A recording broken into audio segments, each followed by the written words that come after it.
Russ, give me a hands up, or Dave, give me a hand or a thumbs up.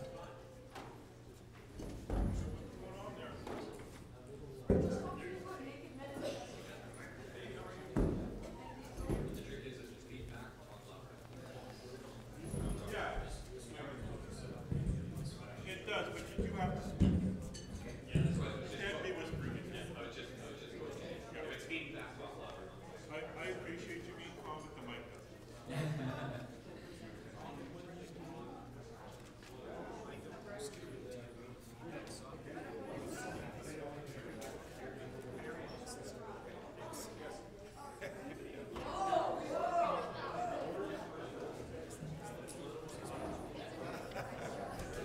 All right, Russ, I'll try this again. Give me a thumbs up. Russ, give me a thumbs up.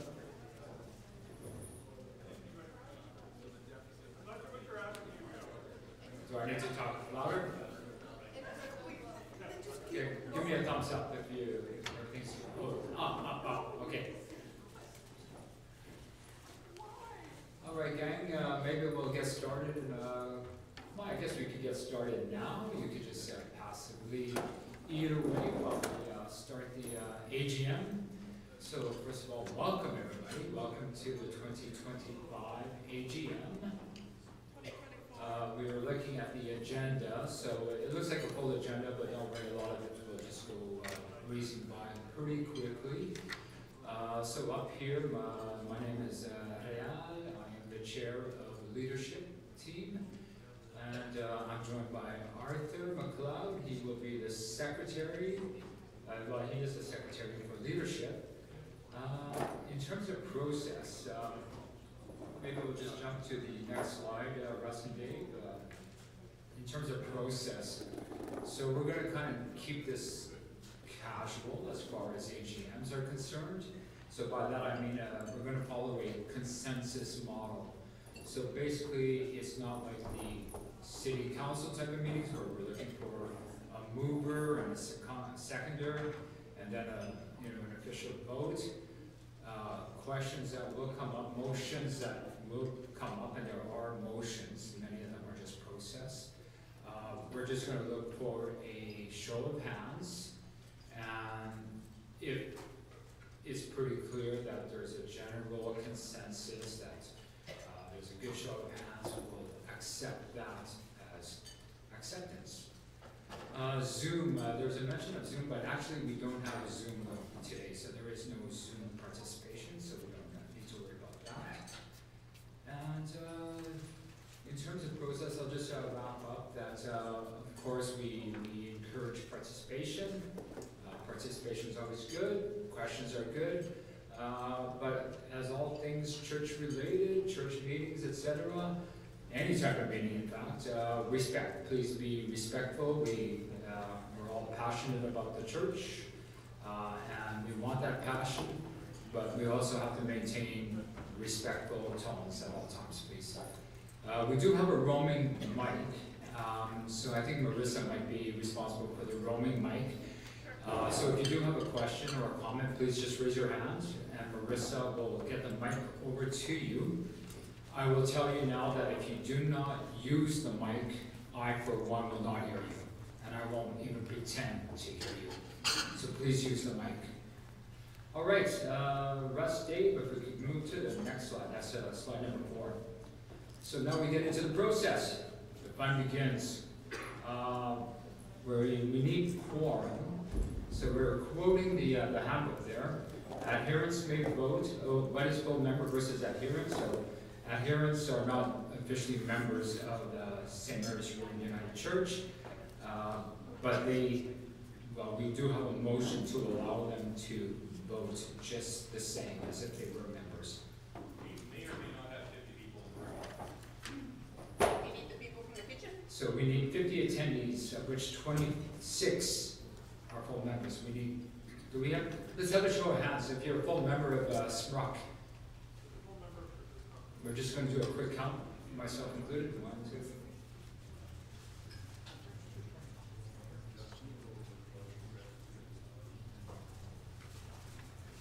What do you got, Dave? How about 30? If we more than 20, we have more than enough of both numbers. You?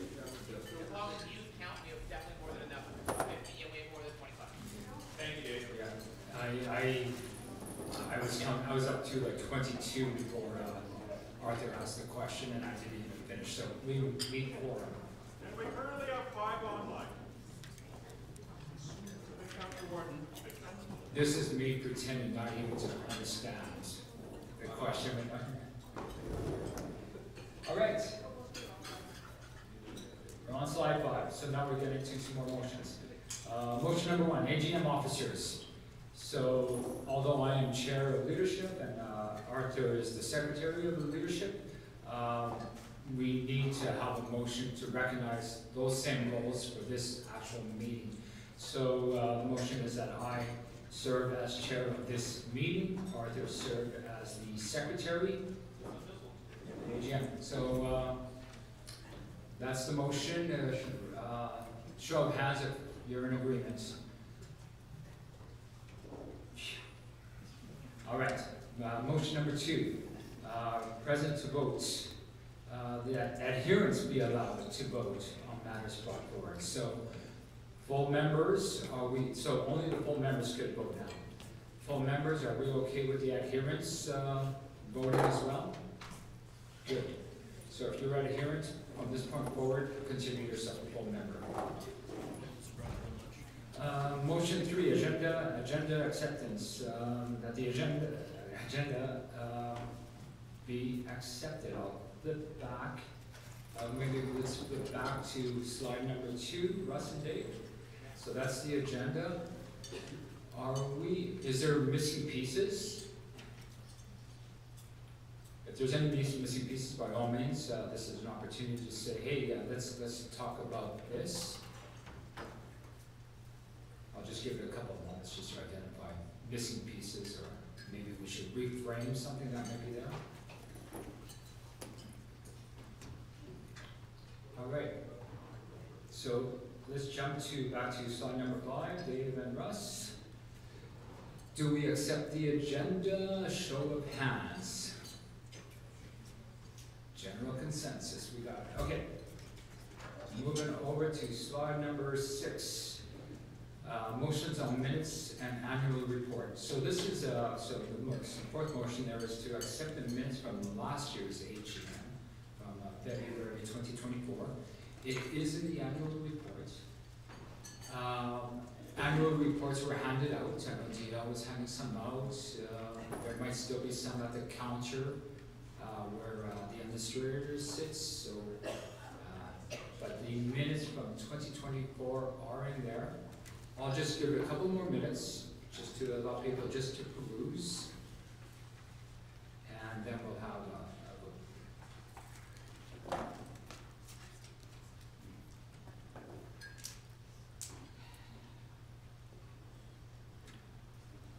All right. All in favor of last year's minutes?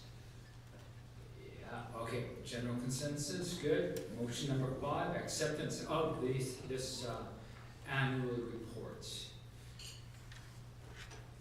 So the annual report, as people are just contemplating it, I'll just say how happy I am with the annual report, because it represents what all of you do to the church. I read every single entry, and it just, lightens the heart. It inspires to see how we all come together, provide whatever we do to this church. It's really inspiring. So I do encourage you to read, if you haven't had a chance yet, read the entries and recognize how we all come together and make this a great church to belong to. All right. So with that, do we accept the annual report as circulated? Good. I'm seeing some good hands there. All right. Now let's have a little bit of fun. Now we're moving out of the process. And slide number 9, David and Russ. So I just want to look back at the year 2024, and I'm sure I'm missing some stuff. And this is where there's going to be some audience participation. So the things that I remember is basically going back a year from now. It was Shrove Tuesday, and that gives me an opportunity to announce that we've come full circle. Shrove Tuesday is this Tuesday, so please come. There's a sign-up sheet at the counter at the administrator's space, so sign up. We have the original Pancake House that once again is going to be providing us with 2 5-gallon pails of batter, so that's a lot. Come in numbers, come with an appetite, so that's happening this Tuesday. It's going to be a free offering. Claire is going to be at that entry table, as she always is, accepting free will offerings and just helping guide people make sense of it. Fall supper. So Brad, Aaron, and family are always so integral to feeding us. So thank you to Brad, Aaron, and family. So a very successful fall supper. I am jumping into the year. Pie Day. We just heard that. We just saw the mention of it this morning, March 16th. So we had Pie Day last year. Remember, some people got some pies in the face. Pride Parade over. Is it June? I think it's June. Smruck at youth retreats 2 weeks ago. Some of you might have heard me wax poetically of how wonderful it is to see. Well, I'm looking at 3 of them right here in front of me, and I see Rachel there. Our youth retreats. So I'm thinking YAY. That's the leadership one. ALF, ZEBU. Don't ask me what they stand for. They might not stand for anything, but anyway, we have this great collection of youth among all the United Churches that get together. And Smruck is always very well represented. Lots of fun, great times. So there's an interjection later. If you read Riel's bio chairman's report in the annual report, you will actually find hidden in there a mention of the youth retreats and how important they are to keeping our church healthy. He's here because of those retreats. Don't think they're not important. They are, and they're a lot of fun. I'm looking for some head nods over here at the front table. Head nods, yes, good. And again, big thanks. So Smruck is always well represented in our numbers, but also Twyla, Marissa are very integral to making those happen. So thank you, Twyla. Thank you, Marissa. All right. And I'm thinking of also invited speakers that we have throughout the year. Thinking of Phil's brother. I'm thinking of, there was another one. Anyway, help me out. Anybody? Shout out some speakers. And that's also the congregants that come up and provide sermons like Bryce, like Chuck, like Gary. I don't know if Gary's here. Yes, he is. So I'm just thinking of those 3 people off the cuff. Jason, you provided a very good sermon at one point. So thank you all for that. Friday night games, spaghetti, get-togethers, big choir project, and on that note, the big choir project will be getting together again for an Easter performance, collaborating with the Indigenous Ministry, French Language Ministry. I think the French Language Ministry happened in 2024. Chuck facilitated that. We had a gentleman from the United Church French Language Ministry come and speak to us, so that was good. Launching space development, we'll hear more from them later.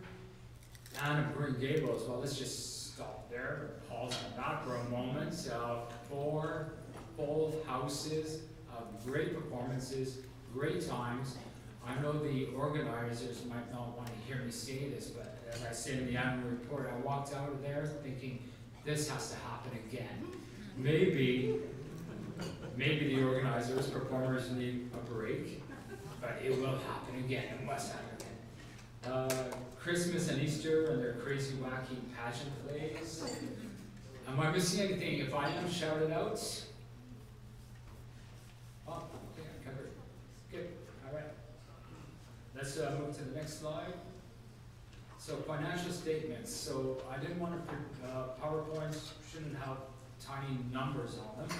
And I see that Ken is getting up. So maybe we'll just let Ken facilitate this discussion. Ken is our treasurer.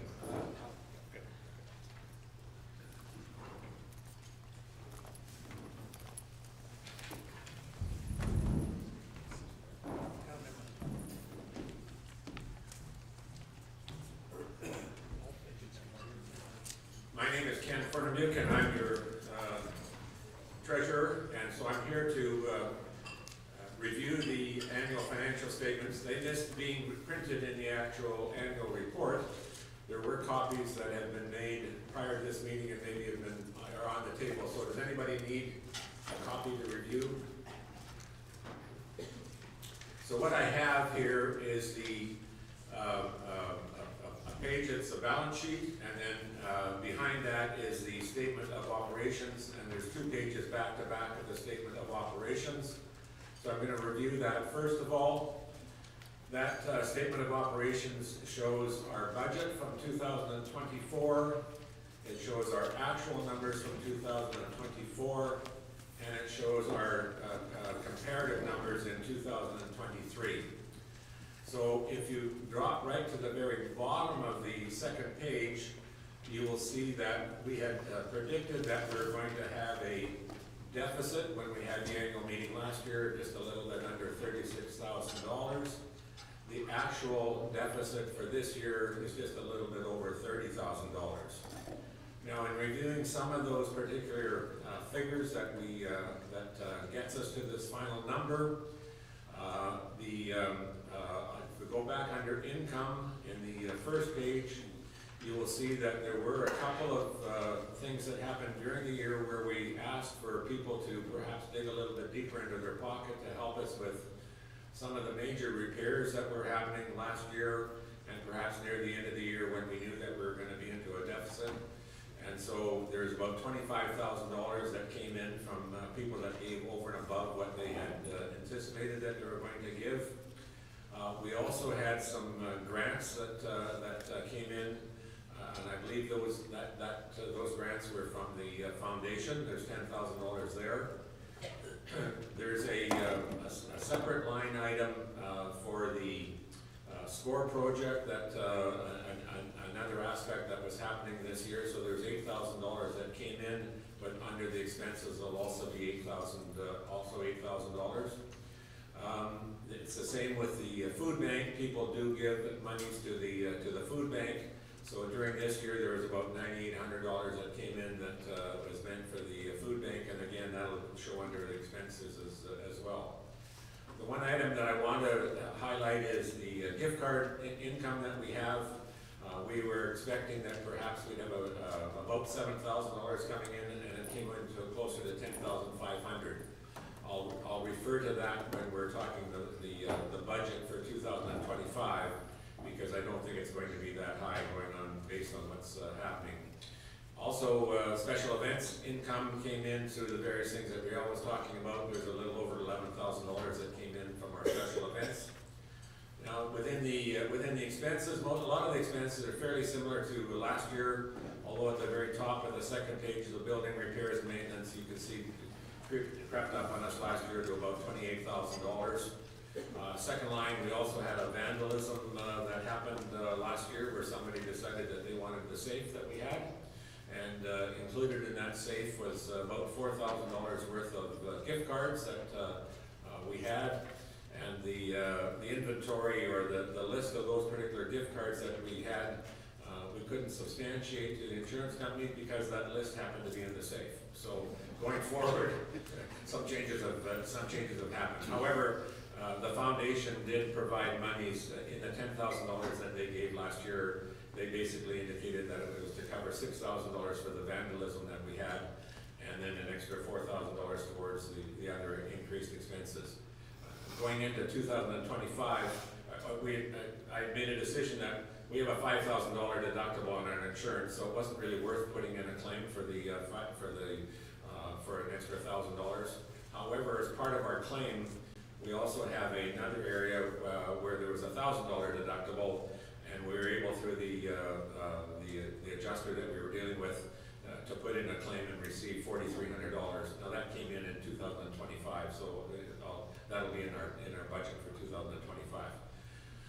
The other item to perhaps look at is the gas expenses this year. Actually, were $19,000, and of course, it seems to be all over the lot on the gas. The year before we were at 26,000, then it's down to 19. We were expecting that it would be 27. When we do the budget for 2025, I think I've used a figure of about $23,000. So all the other other expenses are pretty much same and similar to what has happened in the past. At the very bottom, we have the building study that is ongoing, and this year, and in 2024, we had $12,788 worth of expenses over the money that we had received. So that gives us down to a little deficit of about $30,319. So that's a very brief summary of the income statement, or the statement of operations. And so perhaps what I might do is I'll move that income statement so that we can then open it up for questions.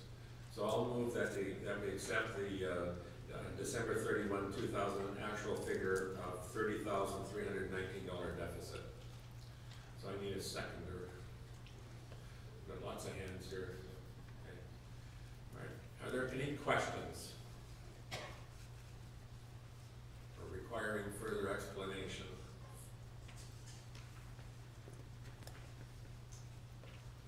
I have a question here. Here's a roving mic. And just state your name, please, and then for the record. Sure, Jason Anderson. Ken, I'm just wondering, do you know how much of that special event income was from the musical? Memory serves me, it's around I believe it's, we had a situation where the foundation provided funds to help the musical, provided that they shared in the income up to a $2,500 amount, and they did that, and I think, if memory serves me, it's around $6,000, I think, that it came in net. Any other questions? Should call for a vote then to accept the statement of operations. Thank you, that's passed. Go to the balance sheet, which you have, and the balance sheet is a summary of the assets and liabilities as of the end of December, so 2 months ago. So you can see that we've got monies in various bank accounts that are there. There's some money that have been put aside for high interest savings, etc. So there is a surplus of funds that are there that is going to help us with various deficits, and also towards this building study that's ongoing. In addition, there's accounts receivable there, which are basically the gift cards on hand that we have, plus GST. We get back half of our GST, so there's a figure that's in there that's included in the accounts receivable. Within the directed donations, there are some specific funds that are on hand for specific purposes or purposes. So the food bank is the vast majority of that, $39,000, but that's what makes up that.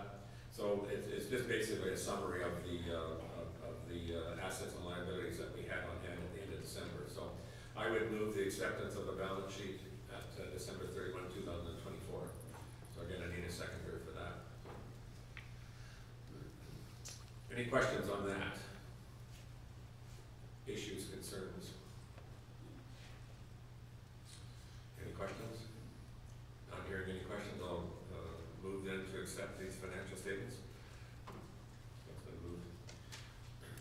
All right, so now then, within the annual report is the budget for 2020, 2025. And I think it's on page 18. Yes, it is.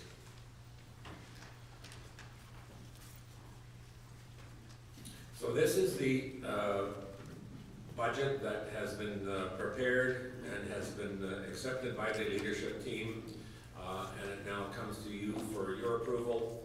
And if there's any changes that need to be made, they certainly can be made.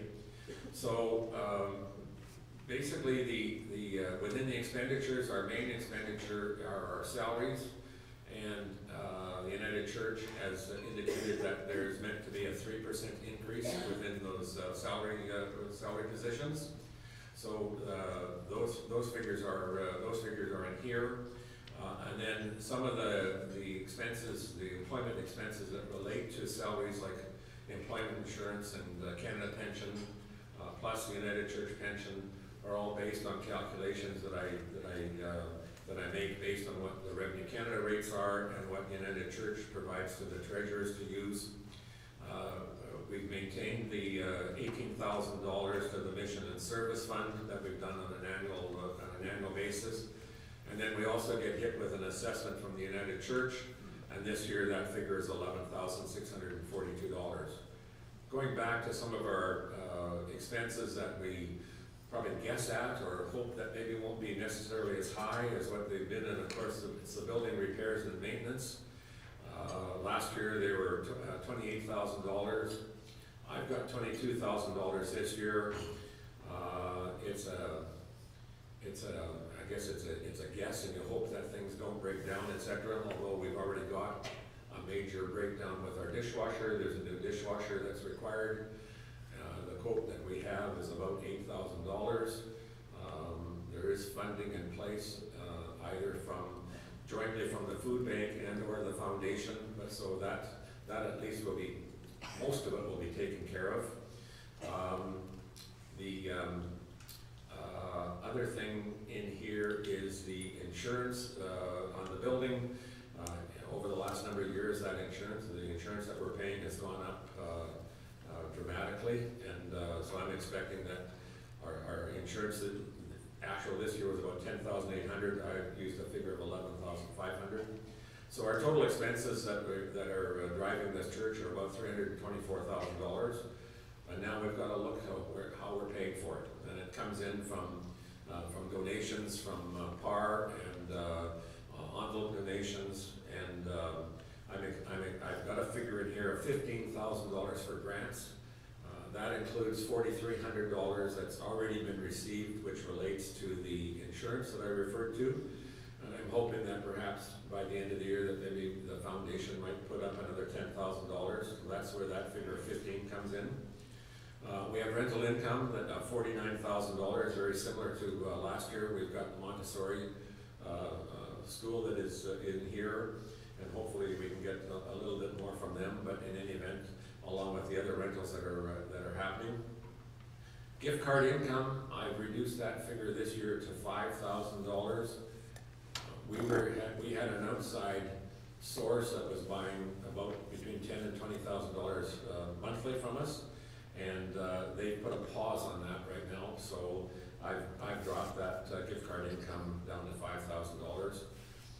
Special events income, $6,000.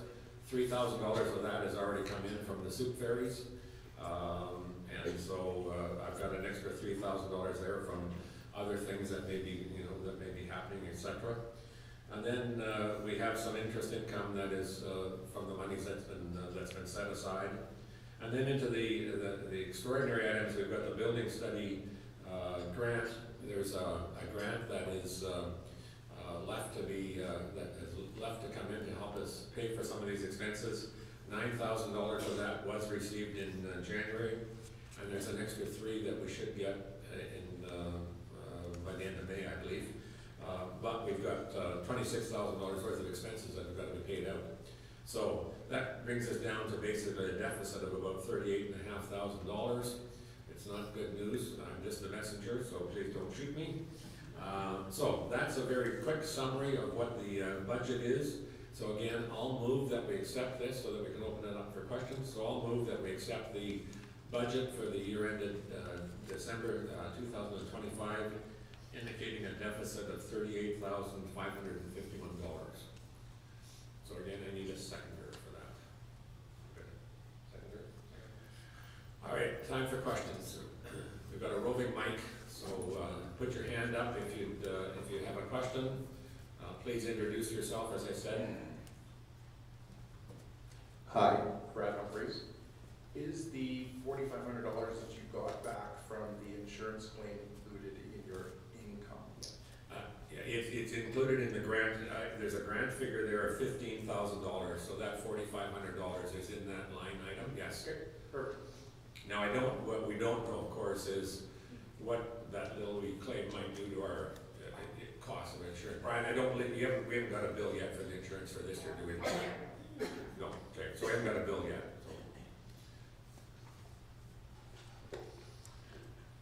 Sandy Popham.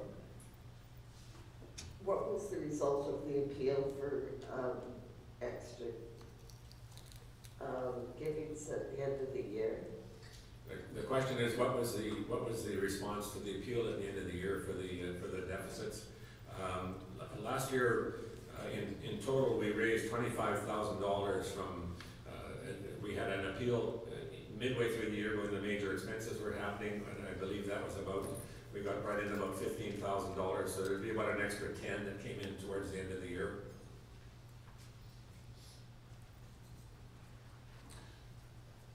One more question. What percentage of an increase in our givings is being asked for or expected or not expected, obviously, but to help with this deficit? Well, any increase would obviously would help, and you can see from this that the income, I mean, people can only do so much, and so if you've got the ability to be able to pay a little bit, pay some more, then you should probably, look in the mirror and decide if you can do that. But again, it's difficult to, where somebody can come up with a 3% increase and somebody else can come up with 10, and somebody else can come up with 0. You can't, again, all you can do is just, you can see that we're running a deficit. So if you're, whatever it is that you're paying, if you can, increase it some, then you need to do that. Or we would request that you do that, not need to do that. It would just be it would be an appeal that you do it. I'm sure that again, sorry. Question. So we're budgeting the same as 2024, and it's 15% higher than actual this year. Thank you. Claire Simpson, do you know, Ken, how the level of our givers has changed? I thought Rhonda would have that information, so I will get that when she is back, as far as the number of givers that we've got over the last number of years, so that we can get an idea. I don't have that number. There was a question over on this side of the room. Hi, Dan Maxson. Don't want to let any cats out of the bag, but somebody who's now sitting by a pool in Palm Springs seemed to indicate that our rental situation is a little bit on the low side compared to other venues, etc. And also the proportion of janitorial supplies that are used by the school versus our membership. I'm just wondering, I think there's been some type of a committee struck on the rental situation, but I noticed that you're predicting less income this coming year from rentals, if I remember correctly. Just wondering if you could comment on that at all. The actual rental income from last year was $49,488, and I'm budgeting $49,000. And I know that there's a couple of people that will be dealing with Montessori, so I'm not too sure exactly where that stands, but there's also, leadership team has been looking at rental agreements, et cetera, and trying to review what various numbers are from other locations, et cetera. So I think it's a work in process, I think. Any other questions?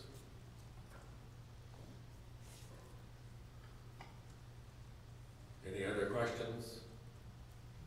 Oh, got a question over here.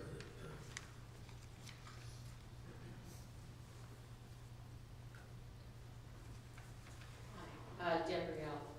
Under the building study expenses, 26,000 and some, like, what exactly are those expenses? Can you shed any light on exactly what that entails? I believe that we were committed to a $35,000 amount to be paid over a period of four installments. One of those payments was made in 2024.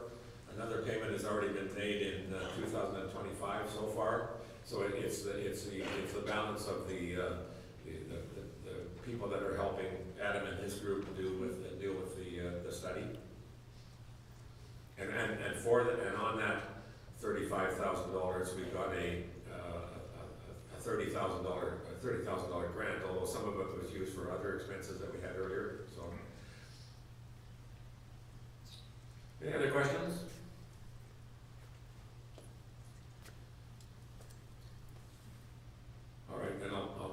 this forward to a vote. We have a motion to accept the budget for showing a deficit of $38,551. That was seconded.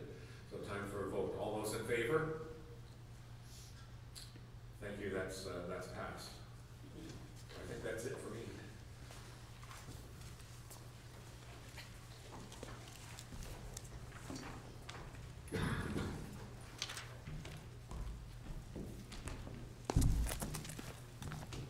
Thank you, Ken. I'll just elaborate a little bit more on the rental.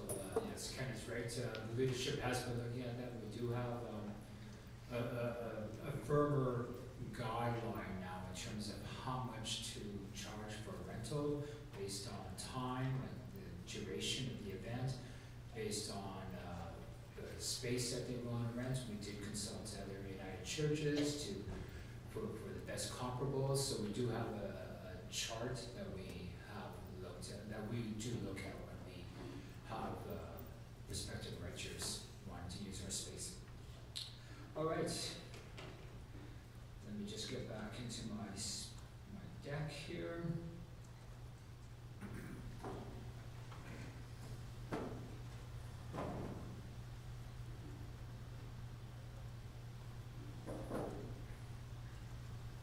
Okay, so we've got the motions for the budget and the financials. Russ and Dave, if we could get to slide number 12 now. Which slide is that? Small teams, big circle. Oh, yeah, big circle with the smaller circles. No numbers on the slide. Oh, okay, there we go. All right, so this is just something that we're trying to, I mentioned this a couple of times in Sunday service announcements, just trying to firm up what probably exists already, in a very organic type of fashion. But this kind of gives you an idea of the groups that we already have, the small teams that we currently have, but that exist only because some people know they exist, some people have self-identified as being the person responsible for that area. So we're just trying to firm up these small teams a little bit, just allow congregants the opportunity to express their passion. If they have a passion that falls in any of those circles, this is an opportunity for you to self-identify and say, hey, I'd like to take part in this team. Worship, for instance, if we look at this as a clock, at 12 o'clock you see worship. Worship, I don't really know if it exists entirely the way other churches, it does exist, yeah. But Chuck and Bill, are you the worship team? Pat. And Pat? Gloria. And Margaret. Okay, so there is a worship team. Okay. So I won't go through all these circles one by one. Stewardship, I will focus on stewardship. That's at around 2 o'clock on the clock here. Stewardship, I think that needs a small team, especially given what Ken was just saying about deficit, and I do realize stewardship is more than money, but it does include tackling a deficit. So that's a small team that is waiting to happen. So I won't spend too much time on this, but just know that it's out there. It's also in the link, in the weekly link. There's a link in the link that gives you a blurb on what each of these is. And please, it's an opportunity for you to give to your church. Any questions on that before I move on to the next? Yes, Marissa. I was just wondering if we could get a show of hands, everyone here who is already an active member of one of the small groups. Okay, thank you. Just these small groups or the ones that are outside of the circle? Yeah, it can be anything. If there are other ones that are not identified in this circle, those would be good for us to know about too.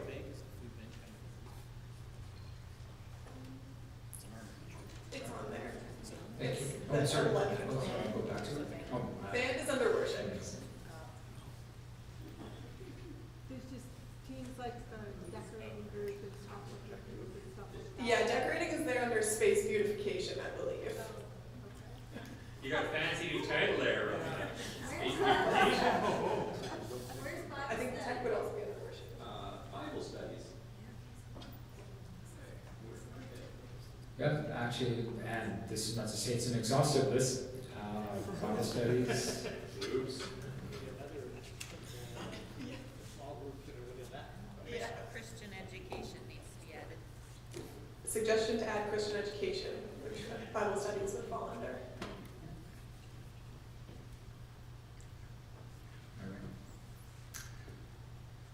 Okay, any other questions on this or comments? Okay, at this time, I would like to invite somebody from the space team, be it Adam, yeah, Adam. You could, Well, this is coming up. I'd just like to thank all the Bible study groups that did submit the annual report. There's a bunch in there.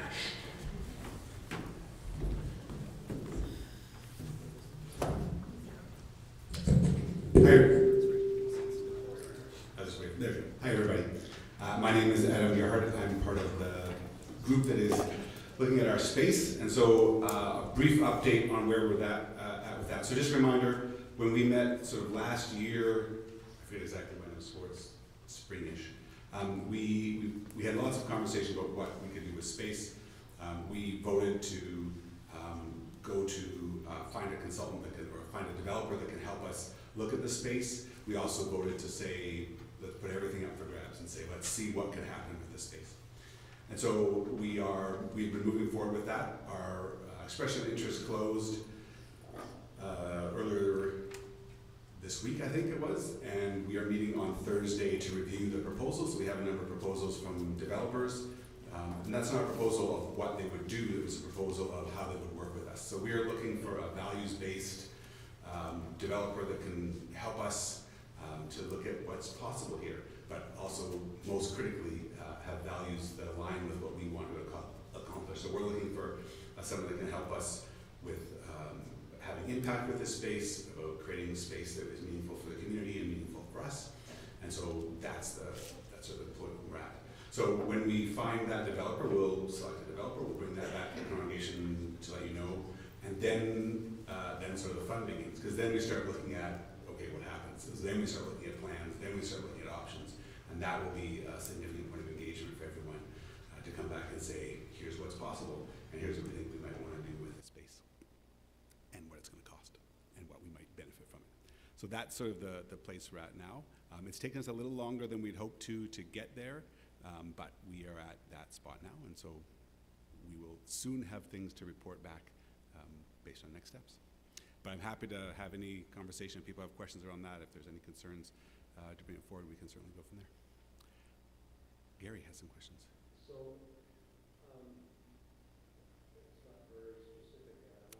I know previously you've come to us and said that, I think that we've all agreed that we would be looking at taking this building down, building housing, 50 stories or something like that, and making common room spaces. Is that still essentially the plan? Or Yes. Does it change so that it's No. That's, yeah, the plan. So what we have said to, in our, so the way apparently this process works is you put out, we're trying to find a developer to work with us because we don't know how to build things. And so we had to, we're putting this expression of interest where a developer can come and say, I see what you're trying to do. I think what we do aligns with that, and we can help build that together.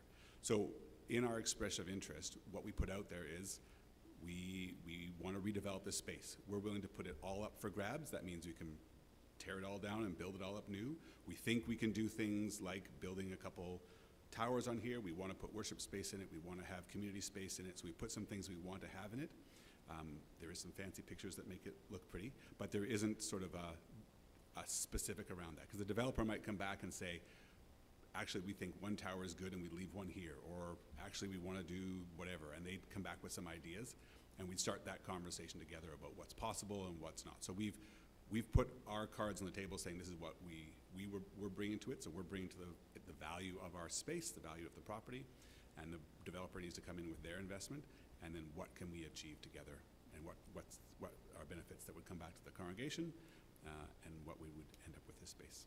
So yes, so it's not very specific yet, but we have said the whole space is up for grabs. Not up, that's a terrible way of framing it. The whole space is up for consideration in that, and then and that was hopefully to attract a developer that would come and help us redevelop the whole space.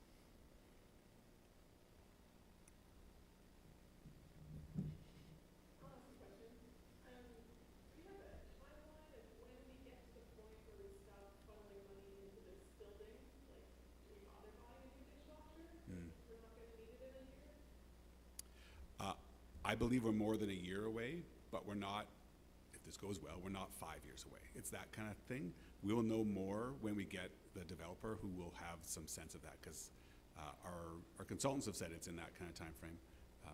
Not a year, but they didn't use 5, they used less than 5. Can I just throw that when you have plans for the roof on this sanctuary, because there's more shingles moving every Sunday. Yeah.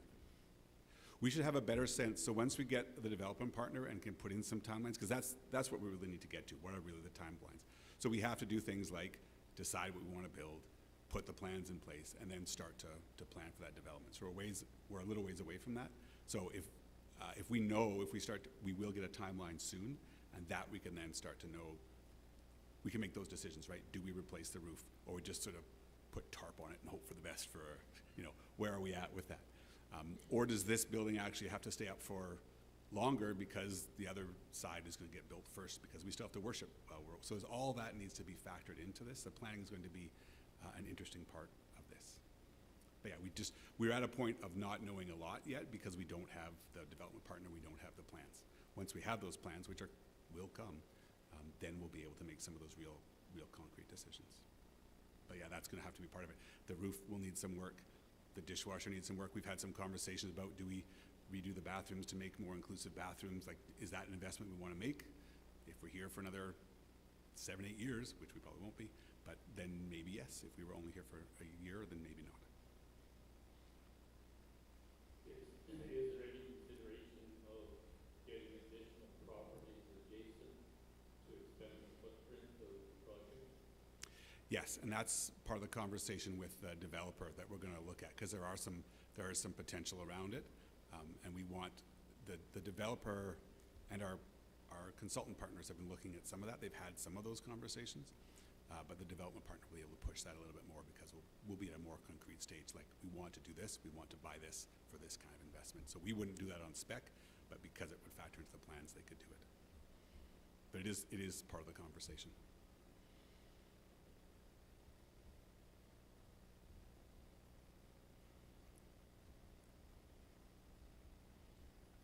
Has the consultant ever provided any numbers in their experience regarding the effect of the congregation in this whole process? In other words, does the revenue sometimes show up the issue? They haven't provided any, they have not.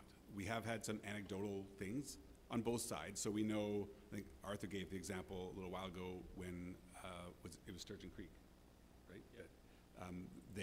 Their church burnt down and they had to rebuild it. They grew their congregation in the time when they were rebuilding the church. Now, it was a different time and there was lots of context around that, but it doesn't necessarily have to impact the congregation negatively. There can be some excitement, some renewed energy that comes with something, especially when we have plans. Like, we're still in a tangible state, which is frustrating and a little bit scary. And so when we get to a point where we have tangible, we see what we're building, we can get some excitement around that I think will have hopefully some momentum. But this could easily be a 3-year process, right? Easily, yeah.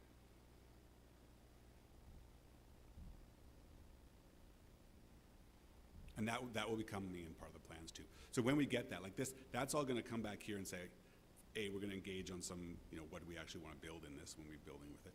And then we'll come back with plans to say, okay, this is what it will be and this is how long it will take. And then we'll have some real concrete conversations about what that means and options and input at that point too. So we will get to concrete. We have a question up here and a question back there.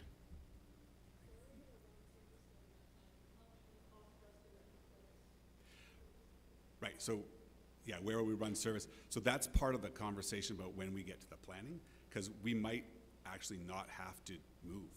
Because if there's, this is just some of the thinking that we've done, because we've talked about that.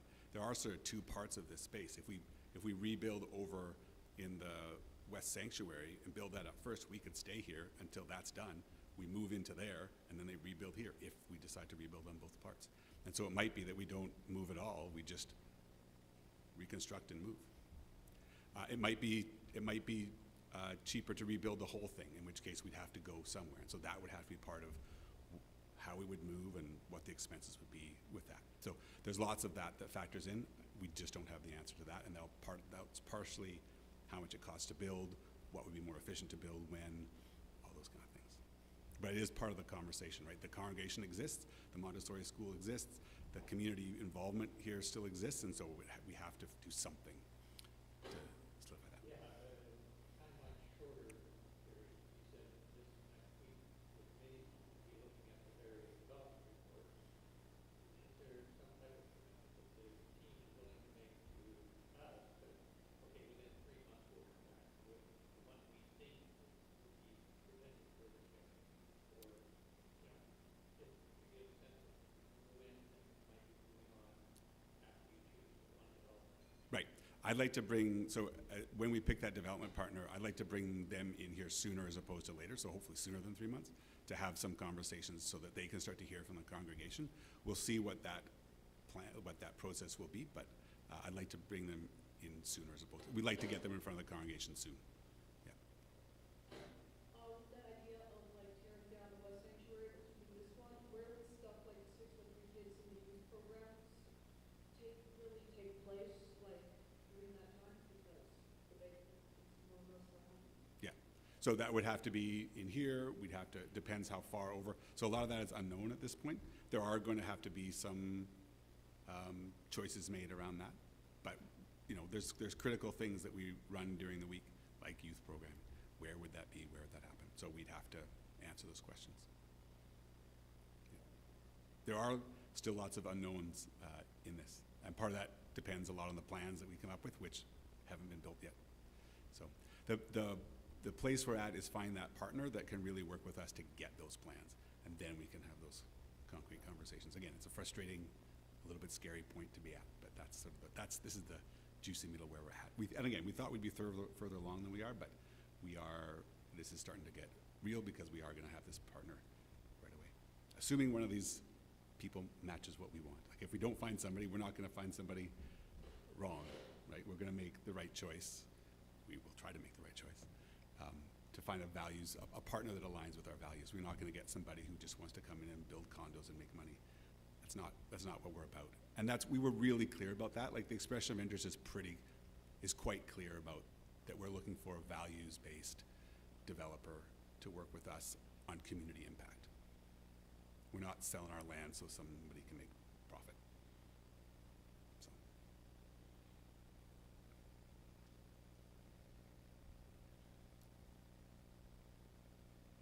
When we talked about this before, we talked about one-way doors and two-way doors. We are still at two-way doors, so meaning that we can come back from this. It gets harder after we pick the developer partner. When we come back from this, when we have a partner, they're going to start putting money into this, and we're going to start putting money into this. It starts to be harder to come back through those doors, but we do have, these are still two-way doors. The one-way door will be, yes, we like that plan, yes, let's build. And that will be the one-way door. And that's not for a while yet, but it's coming. Does that make sense? And happy to have more conversation too if people want to grab me after to have more conversation. We can go from there, especially if there are concerns and stuff. It's hard because we don't have something to talk about yet. And so we will get that, and that is coming. Okay, thanks everybody.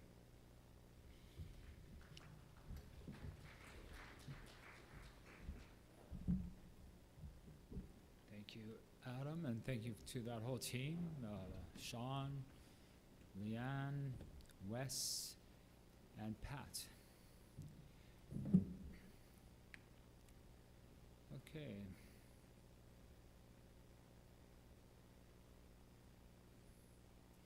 All right, right, over to slide number 14 now.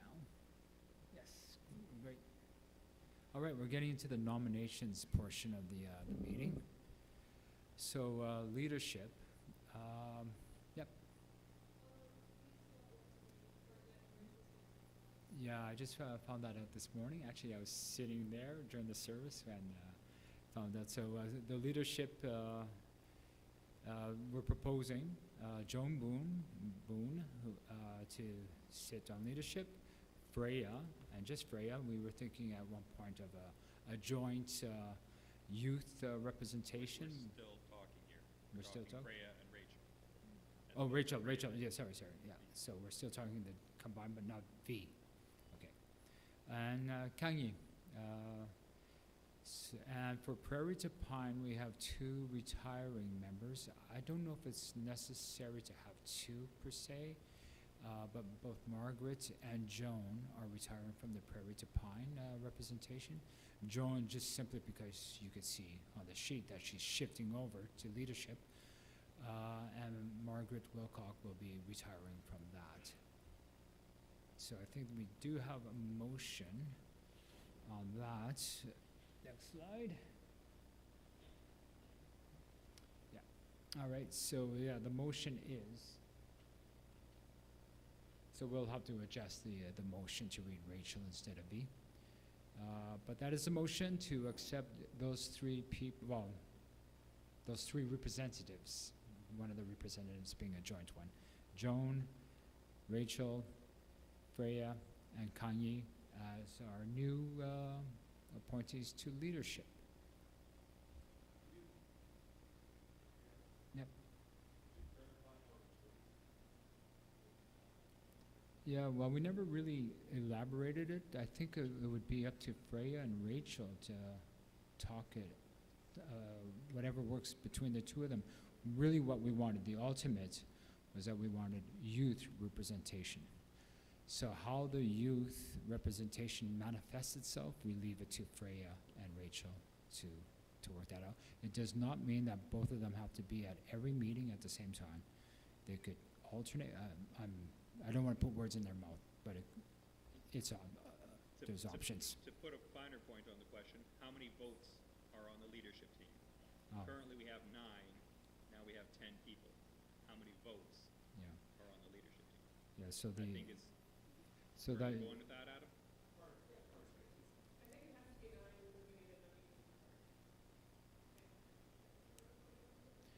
like the youth again, and the youth representation would be 1 vote. Okay, so this is a motion, so I'm moving. I'll just go straight to the vote, a show of hands, if everybody is comfortable with this, recognizing that we do have to change. Et puis Kang Yi, pardon, on a mal écrit ton nom, ton prénom. Mais je l'ai bien écrit. Is that a question, Sandy? Sandy's got a question.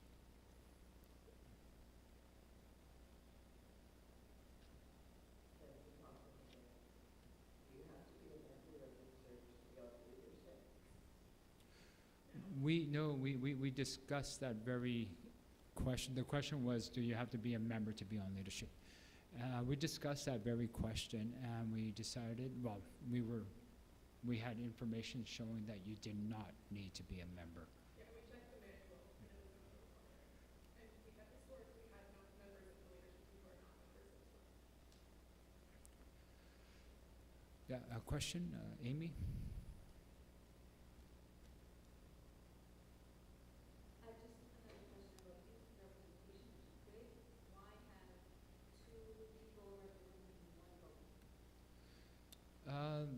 It was suggested at one of the leadership meetings, and honestly, it just sounded like a good, novel approach. And it also seemed to be responsive to where they're at in life, meaning at school, homework, evening activities, so on. So it just seemed to be responsive to the reality. V has a question. Can I just Oh, speak to sorry. that? This has been something that the Prairie to Pine Executive has done in the last couple of years. They've had a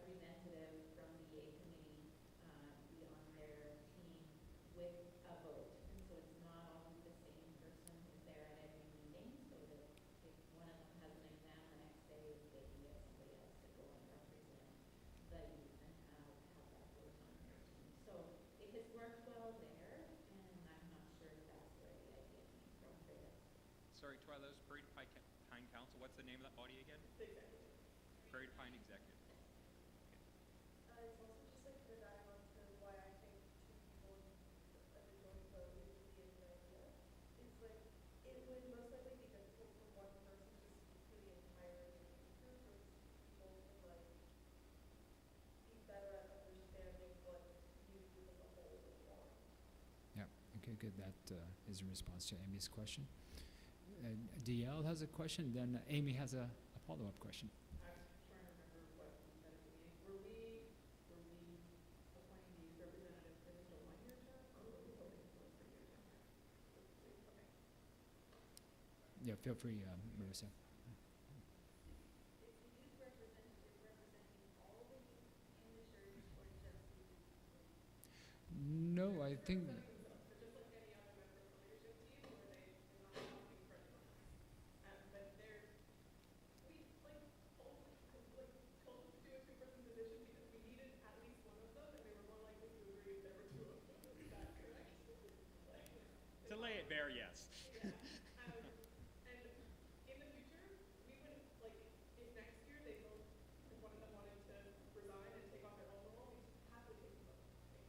It was just, we needed somebody, it was easier to get through the time. No, they're just, they're not speaking on behalf of the youth. They're like any other leadership team member. It's not like the Yay position on executive where they're representing the Yay committee. They are just a member of the leadership team. Yeah. Yeah, fair. They have the voice of the youth, but they're not held accountable to the youth group. excellent. Yeah, Adam's got a question? Brett spelled it wrong, Rachel spelled it wrong.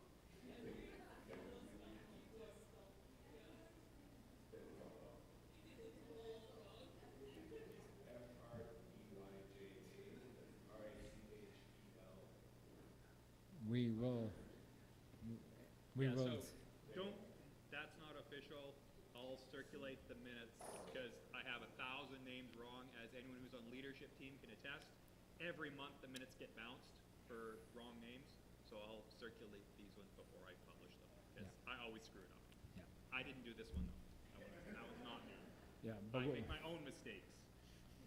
we'll fix the Gerhard to read A-D-A-M, Gerhard. We'll fix that, don't worry. All right, I don't think we went, okay, any other questions or comments on this? We will fix the names, absolutely. So many names to fix.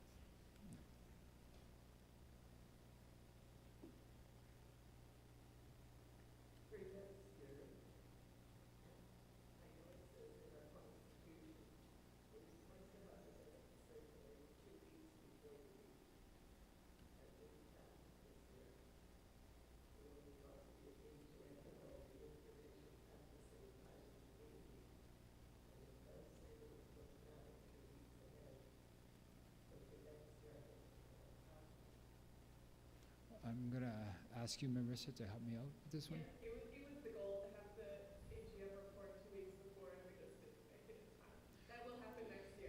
Actually, I think it will fail again, but we'll do it now. actually, I was just kind of talking to myself recently, saying I am actually going to circle the dates for 2026, when the annual report will have to be published, and when the AGM will likely be. I'm actually going to circle 2026 dates. That was my little self-instruction earlier this week. All right. Any other comments, questions? Okay, let's go for a vote. So we're voting for the nominations as they kind of appear on the screen. But Kang Yi, a joint youth representation, and Joan, all in favor? Okay, great. It was accepted. All right, moving on. Prairie to Pine. Okay, I don't actually have nominations here, and I don't like putting people on the spot. But if you're feeling motivated, if you're feeling spoken to, if you're interested in Prairie to Pine representation. There's a motion number 9 that we might want to discuss. Oh, That's not the motion of passing the 3 people. This is another motion that was made last year that I don't know whether we need to do, because last year at the end of the meeting, we still had a vacancy. So we made it a motion that we wouldn't have to reconvene the congregation. Right. Okay, yeah, sorry. So this motion number 9 is basically allowing leadership to fill in the voids, fill in the gaps as need be throughout the year. Right. Yeah. So we needed to do this last year because last year at the AGM, we were still down a seat. And then we had someone join after the AGM, which we then as leadership team were empowered to do. Yeah. We have a full slate, so I don't know whether we need to. Can we amend it to now refer to the Prairie Pine nominee for Prairie Pine rep? Just because Margaret and I are gonna revisit that position and we might change it a little bit, so people might not want to agree with it until we know what they're actually going to do. Okay. Unless anyone wants to agree with it. It's gonna get easier, not harder, so.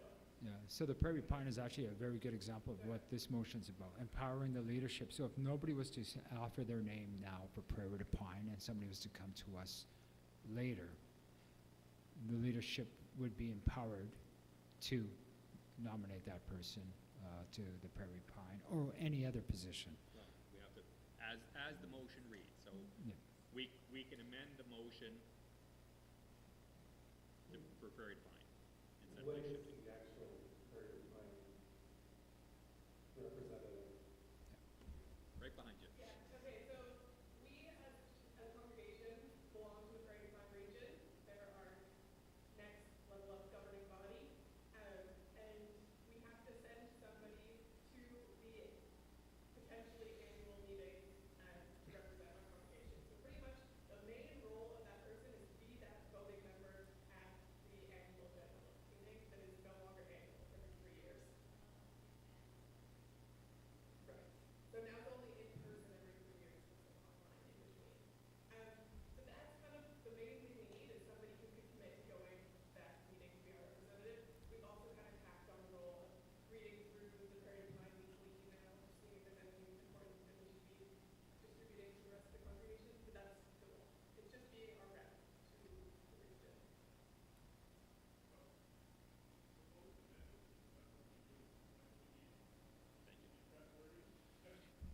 Proposed amendment is to amend this one to say, Do you want me to read what I've typed, or? we- Oh, you did one too. There. Okay, good. Give us the map, this should be pretty close. That the leadership team be empowered to appoint members of SCRUM to vacant positions on the leadership team and for the region. Appointments made in this manner will end at the next annual general.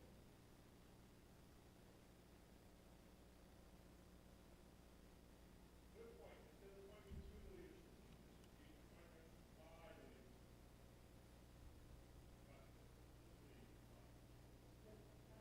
Another question about that last line. Would that not mean that whether the leadership team is appointed mid-year, it will be appointed in May for the remaining 2 years of their term? Is it a You guys want to take this? Yeah. So- Just wondering. No, that's a fair question. Barb Best was appointed by the leadership team mid-year last year, so, and this was the wording that was used at that meeting. We should affirm, as a congregation, Barb's Best position on leadership team at this meeting because you got us on a technicality there. Officially, it expires today. Don't tell her, because she might bolt. Motion was that the leadership team be empowered, and that the empowerment ends at the AGM, not the appointment. Oh, So then we're good.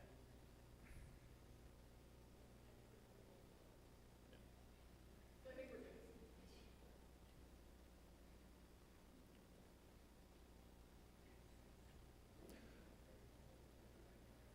DL? It looks like from the minutes that we actually elected everybody at the meeting last year, we didn't end up keeping that motion. no? It was Barb on there last year? Oh, okay. It's the notes that I typed, so. You were there? I wasn't actually there. thanks DL for doing minutes last year, appreciate that, because I should have done them. Okay. Okay. Then we're good for that one, thank you for the clarification. So now are we ready to vote on this motion? It's been amended, motion number 9, empowering the leadership team. I'm not hearing that, okay. You heard it, okay. It'll change on the minutes.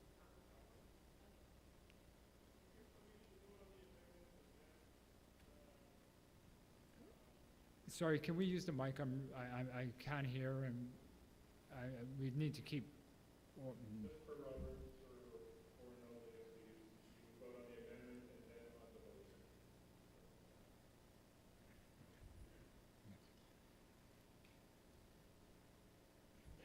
All right, I feel as though I'm repeating myself. I'm sorry if I am. Are we ready to vote on this motion? No? No. So Russ's question is, are we following Bernoulli's orders, or are we following what we passed at the beginning of the meeting, which was, we're just gonna do it friendly? So I think we should probably just say, like we said at the beginning of the meeting, we're not gonna worry too much about Bernoulli's, we're just gonna do a friendly amendment, and now you can call for the vote. Vote. Needed to clarify that. Okay, I'll call for the vote. Are we good with motion number 9 as it appears on the screen? Is there another question, Amy?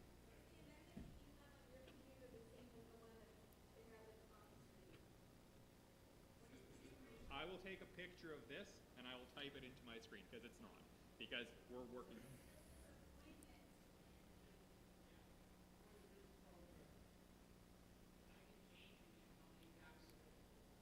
So, okay, so I guess we're still working on the wording. Thank you, Amy.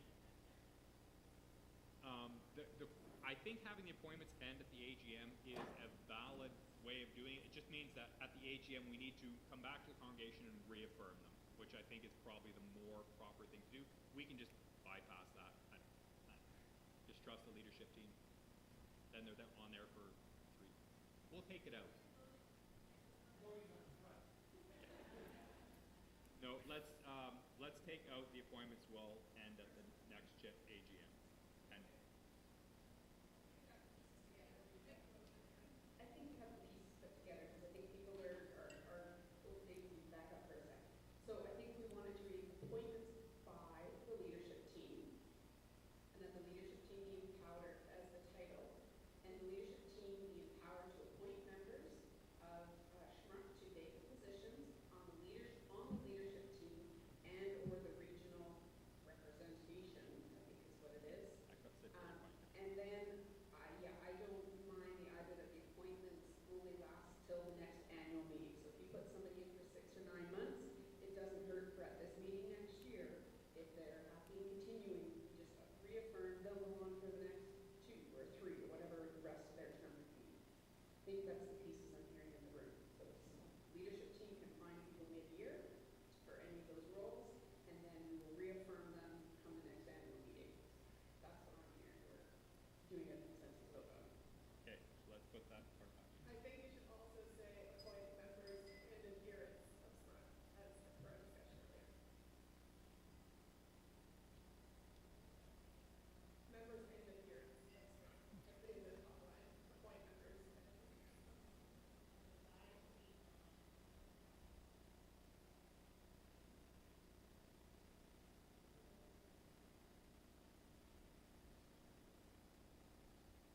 Yes. Yeah, I have red on my screen.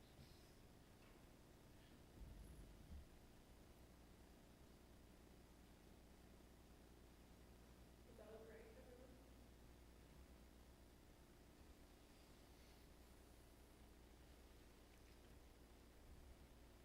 Everybody like it? Oh.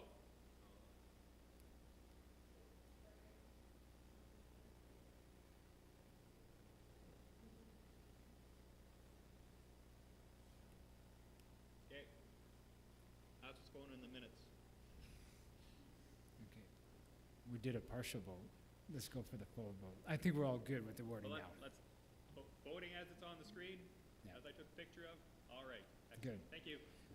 All right. So I think we're on to the next screen, Russ and Dave.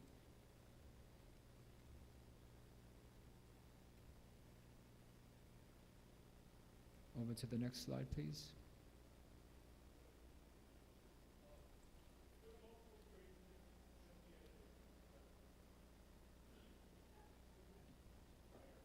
Okay, yes, this is the prairie region.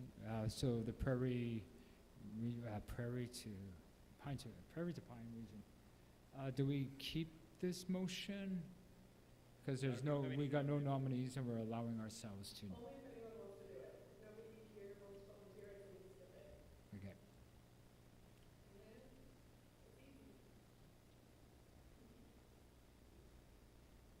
So we'll skip this motion. We will not bring it to a vote. Over the next slide, please. All right, so now we get into the thank yous. These are the retiring members of leadership. So we got Ted that's retiring. I mentioned the rental chart earlier. Ted was instrumental, and he's the one that did a lot of the legwork in coming up with a rental pricing chart. So thank you, Ted. Above and beyond how you represented food, the food bank. So thank you very much. Callie she was 1 year ago. She agreed to do a 1-year term, so she's completed her 1-year term. She's backpacking in Asia right now, I understand. So that's great for Callie, and it was really wonderful to see Callie there. I don't want to say that she was youth, but she kind of inspired how we might want to have the youth representation, because she's not that far from being a youth herself. So, and DL, she was sitting right there. There she is. Thank you very much, DL. She was the vice chair. She's just jack of all trades type of contributor. So thank you very much, DL. She's doing a lot of work with the youth right now. So very thankful for DL. And Joan. And Margaret, yeah, Margaret, both of them were representing Prairie to Pine, and they took their job very seriously, which is a good thing. Margaret was very, very diligent about reading Prairie to Pine summaries, which could be pretty full, comprehensive, Twyla?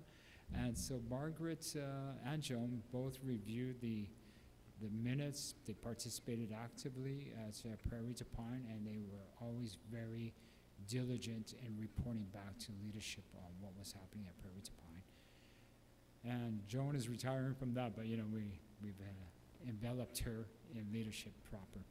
So a big thank you to all of them.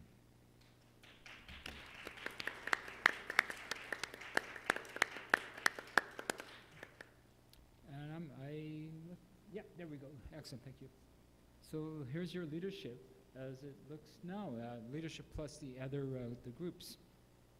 So leadership, I'm still on. Marissa, Kathy Ward, Arthur, Lisa. Lisa's here somewhere. Thank you, Lisa. Lisa's done a lot of editorial type of work, which I appreciate. Sometimes I just type something up and then I pass it to Lisa, and she polishes it. So thank you, Lisa. Trustees, well, Ken, the treasurer, you've seen him in action. Trustees, the foundation, and M&P. Yep.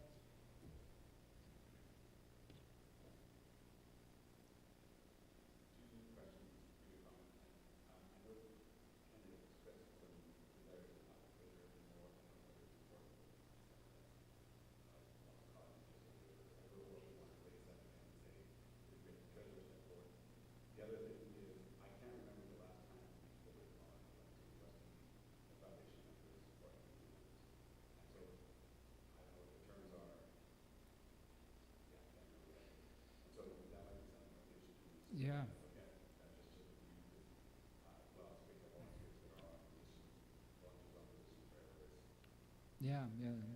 Yeah, good point, and sorry, it feeds back into the small teams as well, like renewal, people offering up their names to relieve somebody that's been on a small team or on a committee for a long time.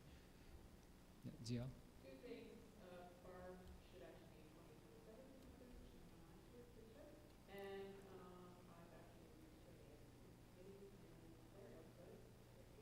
Yeah, thank you. Good point on Barb, and sorry, Barb. So Barb Best is, oh yeah, sorry, I have 2027 down here. We just got that backwards, thank you. Okay. And you're on MP, hopefully? Do we need to do that here? Adam, any idea? No, okay. Okay, so we'll have to include your name under MMP. All right. Any last words? Like we've done the official, like no more motions. It's just thank yous. Any last words? If not, oh, there is a last word. Don. I just have a quick announcement, just for your awareness. The music festival is starting in the building here today. It started 5 minutes ago in the other sanctuary. They'll get it here for 3 weeks, in and out throughout mornings, afternoons, and evenings. We have a sign on the door to not go into the sanctuary that way. So they're going to be using the entrance on the St. Mary's side. So just see if people around here during the week, someone just be cautious of that. Also, if you're in the junction space for any reason, if you can keep the rooms to a minimum when the sessions are on. Thank you. Thank you. All right, and since Dawn is standing, I gotta thank you. I gotta thank you, Dawn, Adam, Twyla, Marissa. The trivia night was fantastic. It was great because Riel's team won. Yeah, and we won in dramatic fashion, I have to say. The only way we would have won is if we picture me pushing all my poker chips to the center of the table saying, I'm all in. And it came through for us. We won. All right, thank you. Oh, so.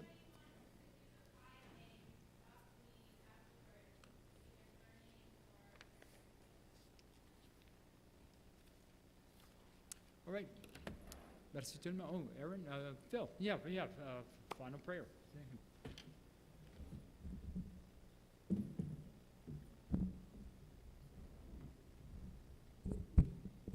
And thank you, Riel. And Arthur, because it's a shirt. Never mind. Okay, let us pray.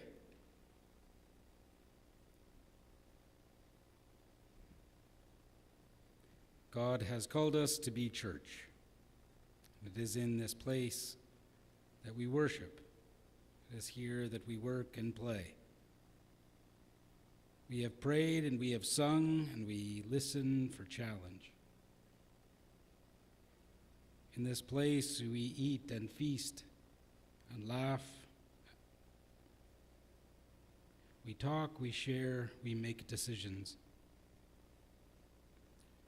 for ourselves, for others, for the future. Now, as this meeting draws to a close, may we go out with hearts with hope, joy, and courage. Let us be emboldened in your light that is in this world and add to it. This I pray in Christ's name. Amen. Goodbye, everybody. If you brought food that you need to pack up, if you could do that, and so we know which dishes need to be cleaned and which ones are just heading home.